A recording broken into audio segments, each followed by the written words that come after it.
आखिर धनु राशि वालों के लिए साल 2024 क्यों महत्वपूर्ण है। साल 2024 में 4 बड़े ग्रहों के प्रभाव के कारण आपके जीवन में क्या परिवर्तन होंगे और कौन सी चीजें आपको इस वर्ष प्राप्त होने वाली है, इस पर भी चर्चा करेंगे। और यदि आपने इस वीडियो को पूरा देखा तो इसमें हम कुछ खास महत्वपूर्ण बातें आपको बताएंगे। जो ग्रह हैं उनके गोचर के आधार पर इन ग्रहों को कैसे एक्टिवेट करना है, कैसे आपको लाभ इनसे प्राप्त करना है। तो आप इसे अंत तक जरूर देखें। चलिए वीडियो की हम शुरुआत करते हैं। हम सबसे पहले बात करते हैं गुरुदेव बृहस्पति की, जो कि आपके राशि के स्वामी भी बनते हैं। गुरुदेव बृहस्पति 1 मई 2024 तक आपके पंचम भाव में गोचर करेंगे। इसका मतलब यह है कि जनवरी से लेकर और 1 मई 2024 तक आपका टाइम फ्रेम बहुत अच्छा रहेगा। इस दौरान आपके व्यक्तित्व में निखार आएगा, धर्म अध्यात्म के प्रति आप में रुचि जागृत होगी। और यदि आप स्टूडेंट हैं, विद्यार्थी हैं, तो इस समय अवधि के दौरान आपकी पढ़ाई बहुत ही बेहतरीन होगी। कुछ बड़ी सफलता आपको प्राप्त होगी शिक्षा के क्षेत्र में। साथ ही पंचम भाव में बृहस्पति देव हैं और साथ ही शनिदेव आपके तीसरे भाव से पंचम भाव पर दृष्टि डाल रहे हैं। लेकिन बृहस्पति की वजह से आपके संतान को लेकर जो समस्याएं थी वह समस्याएं दूर होंगी। संतान का आपको सुख प्राप्त होगा और साथ ही आपके संतान को तरक्की भी प्राप्त होगी। अब गुरुदेव बृहस्पति की जो पंचम दृष्टि है आपके 9th हाउस पर रहेगी, तो भाग्य का सहयोग मिलेगा, विदेश से जुड़े कार्य आपके सफल होंगे और विदेश यात्रा के भी योग बनते हैं। साथ ही गुरुदेव बृहस्पति की जो 7वीं दृष्टि है वो आपके 11th हाउस पर है, यानी कि जनवरी से लेकर और मई 2024 तक यह जो टाइम फ्रेम होगा यह आपकी इच्छा पूर्ति का होगा। इस समय के अवधि के दौरान आपकी कोई बड़ा कार्य है जो पेंडिंग पड़ा हुआ है, उसको आप नहीं कर पा रहे थे, तो यहाँ पर भाग्य आपका साथ देगा। भाग्य की वजह से वह कार्य आपका बन जाएगा। आपके डेली इनकम में वृद्धि होगी, आपके लाभ में वृद्धि होगी। जो भी आप एफर्ट्स डालेंगे उस एफर्ट्स का आपको लाभ मिलेगा। साथ ही गुरुदेव बृहस्पति की दृष्टि जो है ना वो आपके प्रथम भाव यानी लगन पर भी है। तो अब लग्नेश की दृष्टि आपके लगन पर है। ऐसी स्थिति में आपका व्यक्तित्व अच्छा रहेगा, आपके अंदर कॉन्फिडेंस अच्छा रहेगा, आपके ज्ञान में वृद्धि होगी, कुछ नई चीजें आप सीखने वाले हैं और धार्मिक यात्रा भी इस दौरान आप अवश्य करने वाले हैं। टेम्पल वगैरह का दर्शन वगैरह के लिए आप जा सकते हैं, ये चीजें देखने को मिलेगी। अब देखिए कि जब यहाँ पर हम करियर की बात करते हैं तो करियर में सबसे इंपॉर्टेंट जो प्लेनेट होता है उसको हम सैटर्न कहते हैं। सैटर्न आपके 3rd हाउस के अंदर विराजमान है। 3rd हाउस के अंदर सैटर्न आपके तीसरे भाव को मजबूत कर रहे हैं और गोचर में सैटर्न को बहुत अच्छा माना जाता है।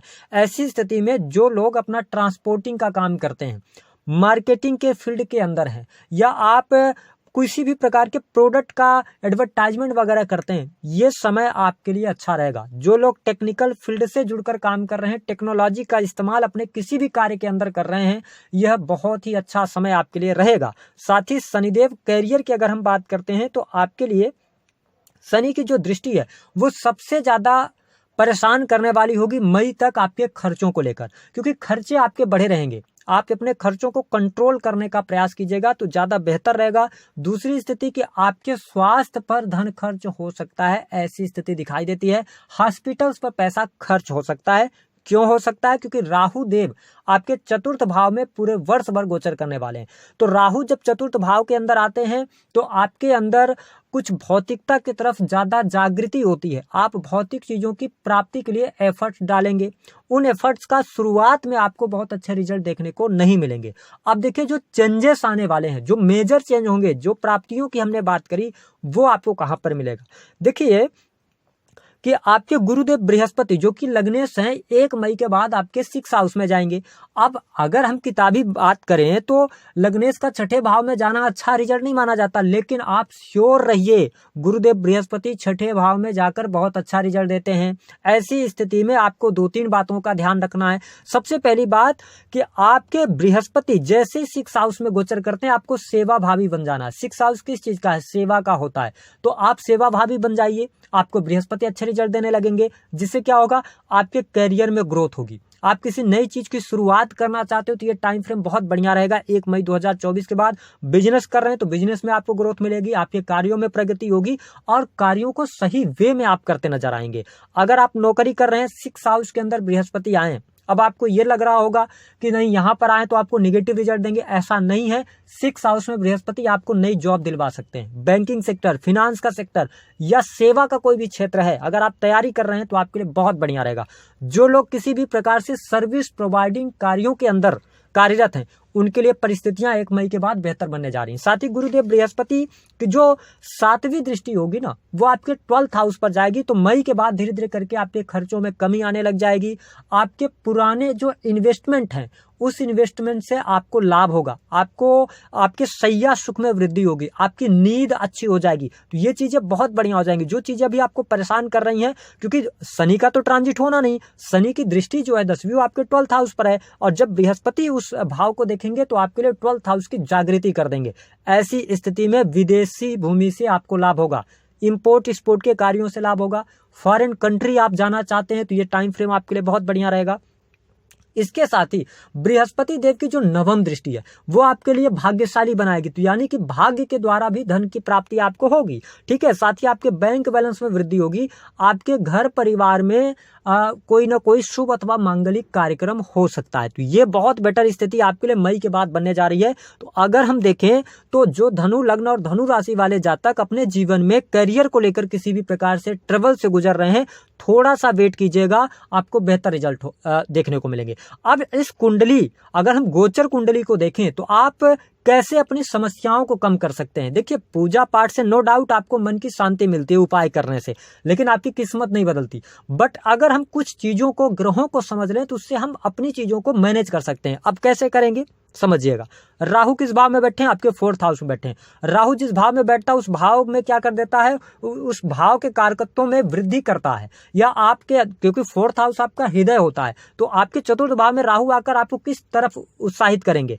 आपको सुख सुविधाओं की तरफ, आपको लग्जरी वाहन की तरफ, आप घर चेंज करने की तरफ सोच सकते हैं। और राहु 4th में आया ना, तो ये कहीं ना कहीं से लोगों के बीच में, आपके परिवार से ये दूर ले जाने का काम करेगा। तो ये आपके लिए प्लस भी हो सकता है, माइनस भी हो सकता है। लेकिन अब ठीक सामने केतु बैठे हुए हैं, केतु आपके 10th में बैठे हुए हैं। मैं आपको एक सजेशन दे रहा हूं, जो 3 बातों के बारे में हमने विषय बात किया था। सबसे पहला कि आप भूमि, भवन, वाहन से संबंधित कार्य करने जा रहे हैं, आप जल्दबाजी में कोई निर्णय नहीं लीजिएगा। अगर कोई आपको अपॉर्चुनिटी मिलती है, कोई अवसर मिलता है कि बहुत कम पैसे देने पर बहुत अच्छी डील आपको मिल रही है, रुकिएगा, सतर्क रहिएगा। राहु भ्रम है, ठीक है, आप उसमें फंस जाएंगे।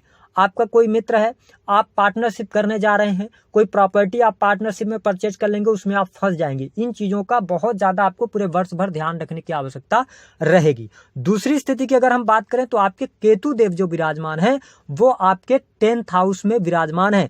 तो केतु जहां पर बैठते हैं वहां पर ये प्यास लाने का काम करते हैं। ऐसी स्थिति में आपको इस बात का ध्यान रखना है कि अपने करियर को लेकर बहुत ज्यादा आपको सोच विचार नहीं करना है। अपने करियर में जैसा आप चल रहे हैं ना, आप बिल्कुल स्ट्रेट फॉरवर्ड होकर चलने का प्रयास करें। क्योंकि जैसे ही आप अपने करियर के बारे में बहुत ज्यादा सोचेंगे, आप अपने बहुत ज्यादा गेन के बारे में सोचेंगे, आप अपने मान सम्मान के बारे में ज्यादा सोचेंगे, 110% आप तनाव में आ जाएंगे। और ये तनाव कहीं ना कहीं से आपको परेशान करने वाला होगा। केतु जिस भाव में बैठा है ना गोचर में, उस भाव की चीजों को आप इग्नोर करना शुरू कीजिए, ठीक है, उसमें आपको बेहतर रिजल्ट देखने को मिलने लग जाएंगे। इसके साथ ही मैं आपको स्पष्ट कर दूं, थोड़ा सा पिता की हेल्थ मई के बाद ट्रबल कर सकती है, या आप धार्मिक बने रहेंगे तो ज्यादा बेहतर रहेगा। अपने धर्म के कार्यों से जुड़े रहें तो आपको लाभ मिलेगा। उपाय क्या करना है? उपाय के तौर पर काम यह करना है कि बृहस्पति के मंत्रों का जप करते रहिए। और अगर आपका धनु लग्न या धनु राशि है तो आपको 6th हाउस में बृहस्पति जैसे आते हैं तो पेट से संबंधित थोड़ी सी समस्या ये दे सकते हैं। तो आप अपने नहाने के पानी में हल्दी डालना शुरू कीजिए। तो दी गई जानकारी पसंद आई तो वीडियो को लाइक